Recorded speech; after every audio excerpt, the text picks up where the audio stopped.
पिछले वीडियो में हमने बात की थी पॉलिनोमियल्स के बारे में। तो हमने पॉलिनोमियल्स जो चैप्टर था उसको हमने ख़त्म कर दिया है। उसी तरीके से अब हम अपने नेक्स्ट टॉपिक पे चलते हैं। तो हमारा जो नेक्स्ट टॉपिक होगा वो होगा linear equation in two variables. Linear equation in one variable तो हम लोग क्लास 7th में से ही सीखते आए हैं। क्लास 8 में भी थोड़ा बहुत सीखने को मिल रहा ही होगा, उसके बाद टू वेरिएबल्स आ गया होगा। तो सबसे पहली बात कि linear equation in one variables का क्या मतलब होता है। इसका मतलब ये होता है, linear equation in one variable का मतलब होता है कि अल्फ़ाबेटिकल लेटर जो होगा उसमें एक होगा, और linear equation in two variables में अल्फ़ाबेटिकल जो लेटर होगा वो दो होगा, जैसे एक्स और वाई, ए और बी, इस तरीके से होगा। तो सबसे पहले linear equation in two variables का जो कॉन्सेप्ट क्या है उसे हम समझते हैं। चैप्टर का नाम हमारे linear equation in two variables है, और linear equation in two variables का डेफिनेशन क्या है उसको हम बताते हैं। An equation of the form a x plus b y plus c is equal to 0। जैसे मैंने आपको बताया ना कि दो अल्फ़ाबेटिकल लेटर्स होंगे, इसमें देखिए एक्स और वाई है, दो अल्फ़ाबेटिकल लेटर्स आपको मिल ही गए, is equal to 0 where a b and c are real numbers. और जहाँ पे ए आपका 0 ना हो और बी आपका 0 ना हो, क्योंकि जाहिर सी बात है अगर ए 0 हो जाएगा तो ये वन वेरिएबल हो जाएगा, और बी 0 हो जाएगा तो भी ये वन वेरिएबल हो जाएगा, इसलिए ये दोनों 0 ना हो। इसका linear equation in two variables. अब मैं आपको एक एग्जांपल देके बता देता हूँ। जैसे ये हो गया 3x plus 2y is equal to 5, ये आपका linear equation in two variables है। आप ऐसे कर सकते हो 5x plus 7y is equal to 8, ये भी आपका linear equation in two variables है। अब देखिए ये यहाँ पे x और यहाँ पे y है, मतलब ये जो लेटर है x एंड y ये दो होने चाहिए, तभी ना टू वेरिएबल्स होगा। टू वेरिएबल्स का मतलब ही यही होता है जिसमें अल्फ़ाबेटिकल लेटर्स टू हो, टू वेरिएबल्स, इस चीज़ को आप समझ जाइए। तो यहाँ पे ये linear equation in two variable का कॉन्सेप्ट था। अब solution of a linear equation in two variables किसको कहते हैं। अगर सपोज करिए मैं इस चीज़ में, इसी 3x plus 2y is equal to 5 में अगर मैं x की वैल्यू अल्फ़ा पुट करूँ और y की वैल्यू बीटा पुट करूँ, तो x की वैल्यू अल्फ़ा पुट करने पर और y की वैल्यू बीटा पुट करने पर अगर ये इस लीनियर इक्वेशन टू वेरिएबल को सेटिस्फाई कर दिया तो ये इसके सॉल्यूशंस होंगे। Solution of a linear equation in two variables, ये इसके सॉल्यूशन होंगे, ये इसके आपके सॉल्यूशन होंगे। होगा वो होगा consistent and inconsistent system of a linear equation in two variables पे बेस्ड होगा। जैसे यहाँ पे देखिए कंसिस्टेंस है और inconsistence linear equation of a two variable की बात करेंगे हम। कंसिस्टेंस किसको कहेंगे और इनकंसिस्टेंस किसको कहेंगे। तो देखिए जो consistence system of a linear equation होता है उसका मतलब ये होता है जो भी इक्वेशन टू वेरिएबल्स के जो हैं उनमें एटलीस्ट वन सोल्यूशन होनी चाहिए, that's called a consistence of a linear equation. इसमें एटलीस्ट वन सोल्यूशन होनी चाहिए, at least one solution. Consistence में एटलीस्ट वन सोल्यूशन, हालांकि एटलीस्ट का मतलब क्या होता है, कम से कम एक सोल्यूशन हो, एक से अधिक होगा तो भी ये एप्लीकेबल होगा। उसके बाद इनकंसिस्टेंस में मतलब होता है it has no solution, it has no solution at all, इसका एट ऑल, इसमें कोई भी सोल्यूशन नहीं होगा इनकंसिस्टेंस में। और कंसिस्टेंस में आपका एटलीस्ट वन सोल्यूशन होना चाहिए। यही इन दोनों में मेजर्ड इतने तरीके होते हैं। तो how many types of solution to solve linear equation in two variables, how many way. तो आप सबसे पहले देखिए ग्राफिकल मेथड्स होता है, उसके बाद दूसरा होता है सब्स्टिट्यूशन मेथड, तीसरा होता है एलिमिनेशन मेथड, और चौथा होता है क्रॉस मल्टीप्लिकेशन मेथड। तो देखिए जो ग्राफिकल मेथड होता है उसमें थोड़ा सा आपको ज़्यादा फोकस करना पड़ेगा। ग्राफिकल मेथड में आपको ग्राफ पे रिप्रेजेंट करके सॉल्व करना पड़ेगा, वो चीज़ मैं आपको अभी बताऊंगा क्योंकि ग्राफिकल मेथड आता ही है एग्जाम में। उसके बाद आपका आता है सब्स्टिट्यूशन मेथड, नाम से ही पता चल जा रहा है। सब्स्टिट्यूट का मतलब क्या होता है, रिप्लेस कर देना, मतलब एक इक्वेशन को एक किसी के टर्म में या x के टर्म में या y के टर्म में लेकर दूसरी इक्वेशन में पुट करके हम उसको सॉल्व कर देंगे, that's called a substitution method. उसके बाद आपका थर्ड आता है एलिमिनेशन मेथड, एलिमिनेट कर देना मतलब उसको बाहर निकाल देना, मतलब ये आपको समझ में आ रहा है। मतलब एक और इक्वेशन दूसरी इक्वेशन को इस तरीके से मल्टीप्लाई करिए या डिवाइड करिए, चाहे जिस तरीके से एक किसी भी टर्म को एलिमिनेट कर दीजिए, मतलब उसको ऐसा कर दीजिए कि वो दोनों सब्ट्रैक्ट करने पे कट जाए, दैट्स कॉल्ड एलिमिनेशन मेथड, वो आएगा। और क्रॉस मल्टीप्लिकेशन मेथड थोड़ा सा पेचीदा है लेकिन बहुत ही इंपॉर्टेंट टॉपिक ये भी है। इन चारों चीज़ पर हम डिस्कस करेंगे आगे। तो अब देखिए ग्राफिकली मेथड को हम कैसे सॉल्व करते हैं। जैसे मैंने यहाँ पे लिख दिया x plus 2y is equal to 3, 4x plus 3y is equal to 2। अब आपके सामने 2 इक्वेशन आपको गिवन है। अब इसको ग्राफिकली मेथड से कैसे सॉल्व करते हैं, इस प्रोसेस को आप देखिए। अगर पूरा मैं totally English point two point लिखने की कोशिश नहीं करूँगा क्योंकि उतना स्पेस है नहीं, लेकिन कॉन्सेप्ट वाइज मैं आपको लिखना शुरू करता हूँ। तो सबसे पहले आप इस इक्वेशन को किसी एक के टर्म में लिखिए। जैसे यहाँ पे था x plus 2y is equal to 3, तो आप y के टर्म में लिखिए। तो 2y is equal to 3 minus X, तो यहाँ पे y is equal to 3 minus X upon 2 हो जाएगा। यहाँ पे देखिए y के टर्म में हमने लिख दिया ये सब चीज़। अब यहाँ पे इसके आप ऐसे थोड़ा सा ऐसे खाना टाइप बना दीजिएगा, बॉक्स टाइप। अब इसको आप ऐसे लाइज कर दीजिएगा, 3 खानों में 4 खानों में डिवाइड हो जाए ऐसे करके, ठीक। इस ऊपर वाले में x लिख दीजिएगा, नीचे वाले में y लिख दीजिएगा ऐसे। अब x की वैल्यू हम यहाँ पे जो भी पुट करेंगे वो y की वैल्यू गिवन होगा, y की वैल्यू देगा। तो x की वैल्यू हमें ऐसा x की वैल्यू हम 0 पुट करेंगे तो यहाँ पे 0 3/2 हो जाएगा, तो डेसिमल में चला जाएगा, विच इज़ नॉट बेनिफिशियल, जो कि देखने में थोड़ा सा इरिटेटिंग लगता है। लेकिन हमको ऐसा सोच के लेना है कि हमारा उसे 2 से डिविजिबल हो जाए। तो यहाँ पे x माइनस है तो 3 माइनस एक्स अपान 2 है, तो अगर हम x की वैल्यू -3 ले लें तो माइनस माइनस प्लस हो जाएगा, 6 हो जाएगा, और 6 को 2 से डिवाइड करेंगे तो 3 आएगा। तो x की वैल्यू -3 लेंगे तो y की वैल्यू कितना आएगी आपकी 3 आ जाएगी, क्योंकि 6 को 2 से डिवाइड करेंगे। फिर x की वैल्यू -1 ले लेते हैं, x की वैल्यू -1 लेंगे तो प्लस हो जाएगा, तो 3 और 1 4, 4 को 2 से डिवाइड करेंगे आ जाएगा 2, y की वैल्यू 2 दे देगा। फिर x की वैल्यू 1 पुट कर देंगे तो 3 में से 1 सब्ट्रैक्ट करेंगे 2 आएगा, और 2 को 2 से डिवाइड करेंगे तो 1 आएगा। ये आपका इक्वेशन 1 का सोल्यूशन था, ठीक है। आप इस चीज़ को देखते जाइए। अब इक्वेशन 2 यहाँ पे है ना, मैं थोड़ा सा ऐसे कर देता हूँ। फिर इस चीज़ को देखिए, 4x plus 3y is equal to 2। अब इसको भी y के टर्म में लिखने की कोशिश करिए। तो 3y is equal to 2 minus 4x, क्योंकि 4 इधर प्लस करा उधर जाके माइनस करेगा, तो y is equal to 2 minus 4x upon 3। Same things वहाँ पे भी आया। फिर यहाँ पे ऐसे बॉक्स बना लेंगे आप, ऐसे ऐसे ऐसे, फिर ऐसे, फिर यहाँ पे आप x लिखेंगे, यहाँ पे y लिखेंगे। फिर सिमिलरली x की ऐसी वैल्यू रखिए जो ये इसको डिवाइड कर दे, डेसिमल में न जाए आपका।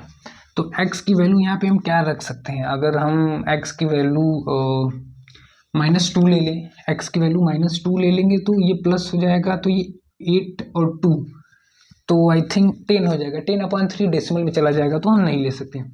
तो x की वैल्यू हम आपका 2 ले लें, x की वैल्यू 2 ले लेंगे तो 8 में से अगर 2 सब्ट्रैक्ट करेंगे तो 6 आएगा, -6। तो अगर हम x की वैल्यू 2 ले लें तो यहाँ पे 8 हो जाएगा, क्योंकि 4 2 जा 8, और 8 में से 2 सब्ट्रैक्ट करेंगे तो -6, और -6 को 3 से डिवाइड करेंगे तो -2 आएगा। तो y की वैल्यू -2 आ गई। और उसके बाद x की वैल्यू -4 ले लेंगे तो हाँ, -4 भी ले लेंगे तो -4 और 4 × 4 16, और ये 2 18 को 3 से डिवाइड करेंगे तो कितना आएगा 6, तो -4 आप ले लिए और ये आपका जाएगा 6। फिर x की वैल्यू -1 भी लेंगे तो भी 6 हो जाएगा। x की वैल्यू -1 ले लेंगे तो 4 × -1 ये प्लस हो जाएगा, और 2 6, तो ये आपका कितना 3 से डिवाइड करेंगे तो 2 आएगा। ये दूसरे इक्वेशन का। अब देखिए, अब इन दोनों चीज़ों को हमको ग्राफ पे रिप्रेजेंट करना है, और रिप्रेजेंट करने के बाद ये दोनों एक तरीके से लाइन बनेंगी, और ये दोनों जो ग्राफ पे रिप्रेजेंट हम करेंगे तो दोनों लाइन जहाँ एक दूसरे को इंटरसेक्ट करेंगे, जो पॉइंट होगा वही इन दोनों का सलूशन होगा। तो इसलिए हम इसको ग्राफ पे रिप्रेजेंट करेंगे। तो इधर थोड़ा सा स्पेस कम है, फिर भी मैं कोशिश करूँगा कि आपको पूरी तरीके से समझा पाऊँ। तो यहाँ पे एक x एक्सिस बना देता हूँ, और यहाँ पे यहाँ पे y एक्सिस, यहाँ पे x एक्सिस ये है। तो सबसे पहले हम इस इक्वेशन को लेकर चलते हैं। सपोज करिए हम ऐसे खाना वाइज ऐसे से बना देते हैं, ये 1 2 3 4 5, ऊपर भी ऐसे जाएगा 1 2 3 4 5 6, और इस साइड भी ऐसे ही आपका जाएगा, थोड़ा सा स्पेस की -1 -2 -3 ऐसे, और ये नीचे भी आपका ऐसे ही जाएगा, थोड़ा सा स्पेस की कमी है, लेकिन आप विजुलाइज कर लीजिएगा, -2 -3 -4 -5। अब सबसे पहले इस इक्वेशन की बात करें तो x की वैल्यू हमने -3 पुट किया तो y की वैल्यू 3 दिया, तो x की वैल्यू -3 मतलब यहाँ पे -3 और y की वैल्यू भी हमें 3 मिला, मतलब यहाँ पे ऐसे करने के -3, 3 आपको थोड़ा सा दिखाई दे रहा होगा, इसको हम लेट p मान लेते, p पॉइंट, ठीक। अब उसके बाद x की वैल्यू -1, x की वैल्यू -1 तो y की वैल्यू 2, यहाँ पे -1 और 2, इसको आप q मान लेते हैं, q पॉइंट। और फिर x की वैल्यू 1, y की वैल्यू 1, तो दैट इज x की वैल्यू 1, y की वैल्यू 1, इसको हम r मान लेते हैं। ये रहा आपका पॉइंट इसका। अब इसको हम क्या करेंगे, ऐसे देखिए स्ट्रेट जाएगा तो हम इसको ऐसे अपना मिलान कर लेंगे, इसका यहाँ इसका यहाँ, तो ये जनरली ऐसे स्ट्रेट होके जाएगा। ये इक्वेशन आपका किसका है, मैं इसे लिख देता हूँ, x + 2y = 3 का इक्वेशन ये रहा। अब इसका इक्वेशन क्या है, x की वैल्यू 2 अगर हम पुट करें तो y की वैल्यू -2 देगी, तो x की वैल्यू 2 और y की वैल्यू -2, यहाँ पे 2, -2 यहाँ पे, इसको हम a से रिप्रेजेंट करते हैं, a पॉइंट। फिर x की वैल्यू -4, x की वैल्यू -4 तो इस साइड जाएगा, थोड़ा सा दिख नहीं रहा है उसको, मैं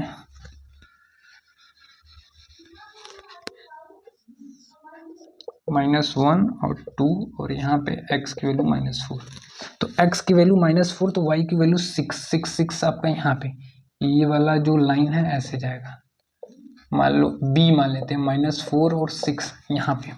अब x की वैल्यू -1, x की वैल्यू -1 और y की वैल्यू 2, x की वैल्यू -1, y की वैल्यू 2, यहाँ पे यहीं पे बिल्कुल इसी के ऊपर ओवरलैप करेगा जो इस वाले का इक्वेशन है, उसे मैं बना नहीं रहा हूँ। फिर अब हम इसको मिलाएंगे ऐसे, तो देखिए ये जो b वाला पॉइंट है वो ऐसे आते आते आते इसको इंटरसेक्ट करते करते करते करते यहाँ से इंटरसेक्ट करके चला जाएगा। तो ये जो पॉइंट है यहीं पे दोनों इक्वेशन इंटरसेक्ट करें, इस इक्वेशन का नाम मैं लिख दे रहा हूँ यहाँ पे 4x + 3y = 2। थोड़ा सा देखने में आपको थोड़ा सा इरिटेटिंग लग रहा होगा, लेकिन आई थिंक आपको दिखाई दे रहा होगा कैमरे में। तो इसके बाद यहाँ पे देखिए इंटरसेक्ट कर रहा है दोनों इक्वेशन, तो जहाँ पे आपका इंटरसेक्ट करेगा वो पॉइंट क्या क्या है, क्यू पे इंटरसेक्ट कर रहा है, वो पॉइंट है -1 और 2। इसका मतलब इन दोनों का लीनियर इक्वेशन इन 2 वेरिएबल का जो सोल्यूशन होगा वो -1 और 2 आएगा। ऐसे आपको ग्राफ में रिप्रेजेंट करना है। और मैं एक चीज़ आपको बता दूँ कि ये जो ग्राफ वाला क्वेश्चन है आपके बोर्ड एग्जाम में 100% देता है। जो आपका बोर्ड का पेपर मिलेगा उस पे पेज के लास्ट में आपको ग्राफ उसमें गिवन होगा, जो कि ग्राफ दिया होगा, तब आप जाके उसको ग्राफ पे सॉल्व कर पाएंगे। अब हम नेक्स्ट टॉपिक बताते हैं सब्स्टिट्यूशन मेथड पे। तो अब सब्स्टिट्यूशन मेथड के बारे में हम लोग बात करते हैं। इसके पहले हम लोग ग्राफिकली मेथड के बारे में बात किए थे, अब सब्स्टिट्यूशन मेथड को कैसे सॉल्व करते हैं देखते हैं। तो यहाँ आपको दिया होगा 2x + y = 7 इक्वेशन 1 और 4x - 3y = -1। तो सबसे पहले इसको इक्वेशन 1 और इक्वेशन 2 मान लेते हैं। 2x + y = 7, इसको इक्वेशन 1 मान लीजिए, और इसके बाद 4x - 3y = -1 इक्वेशन 2 मान लीजिए। तो आप चाहे इक्वेशन 1 को किसी एक टर्म में लिखिए, चाहे इक्वेशन 2 को किसी एक टर्म में लिख के किसी इक्वेशन 1 में पुट कर दीजिए या इक्वेशन 2 में पुट कर दीजिए। तो हम इक्वेशन 1 को ले लेते हैं, तो 2x + y = 7। अब हम 2x को इस साइड रिमूव कर दे रहे हैं, तो y = 7 - 2x यहाँ पे आया। तो अब इस y की वैल्यू हम यहाँ पे लिख देते हैं इक्वेशन 3। अब ये इस y की वैल्यू इक्वेशन 2 में आप पुट कर दीजिए इस वाले इक्वेशन में। तो देखिए मैं यहाँ पे पुट कर देता हूँ, क्योंकि सब्स्टिट्यूशन का मतलब ये होता है कि दूसरी इक्वेशन में सब्स्टिट्यूट कर दीजिए। तो y = 7 - 2x, तो 4x - 3y = -1। तो 4x - 3, अब देखिए y की वैल्यू यहाँ से गिवन है ना, y = 7 - 2x, तो यहाँ पे 7 - 2x पुट कर दीजिए = -1 यहाँ पे। अब देखिए यहाँ पे भी x, यहाँ पे भी x, इसका मतलब एक वेरिएबल में हमने उसको रिलेट कर दिया। तो यहाँ पे 4x माइनस इसका मल्टीप्लाई हो जाएगा तो 21 हो जाएगा, फिर इसी 3 का मल्टीप्लाई इसमें कर देंगे तो +6x हो जाएगा, क्योंकि यहाँ पे -3 और यहाँ पे भी -2 है, माइनस माइनस प्लस हो जाएगा, तो = -1। अब उसके बाद इन दोनों को देखिए जोड़ दीजिए, 10x और -21 इस साइड है, उस साइड जाएगा तो प्लस कर देगा, तो -1 + 21, तो 10x इज इक्वल टू, इसको सब्ट्रैक्ट कर देंगे तो 20 आ जाएगा, तो x इज इक्वल टू 2 आ जाएगा, ये x इज इक्वल टू 2। ठीक, अब इस x की वैल्यू चाहे आप इक्वेशन 1 में पुट कर दीजिए, चाहे इक्वेशन 2 में पुट कर दीजिए, ताकि आप y का मान निकालें। x is equal to 2 suppose करिए हम इक्वेशन 1 में ही पुट कर दे रहे हैं, तो 2 इंटू एक्स की वैल्यू 2 है, 2 plus y is equal to 7। अब 2 + 2 4 plus y is equal to 7। अब 4 को इस साइड रिमूव कर दीजिए, y इज इक्वल टू 3, क्योंकि 7 में से 4 सब्ट्रैक्ट कर देंगे तो 3 आ जाएगा। तो एक आपका सोल्यूशन x की वैल्यू 2 आया और एक सोल्यूशन y की वैल्यू 3 आया। तो ये था आपका सब्स्टिट्यूशन मेथड। सब्स्टिट्यूशन मेथड का मतलब होता है कि जो भी linear equation in two variables given हो, किसी एक इक्वेशन को पकड़िए और उसको एक टर्म में कन्वर्ट करिए, चाहे आप x में कन्वर्ट करिए, चाहे आप उसे y में कन्वर्ट करिए, और उसको टर्म में कन्वर्ट करने के बाद इक्वेशन 2 में आप पुट कर दीजिए। तब वहाँ पे आपका एक ही नंबर, एक ही अल्फ़ाबेट लेटर का बन जाएगा, उसके बाद आप इजीली सॉल्व कर लीजिएगा। फिर नेक्स्ट वीडियो में हम बात करेंगे एलिमिनेशन मेथड के बारे में और क्रॉस मल्टीप्लिकेशन के बारे में।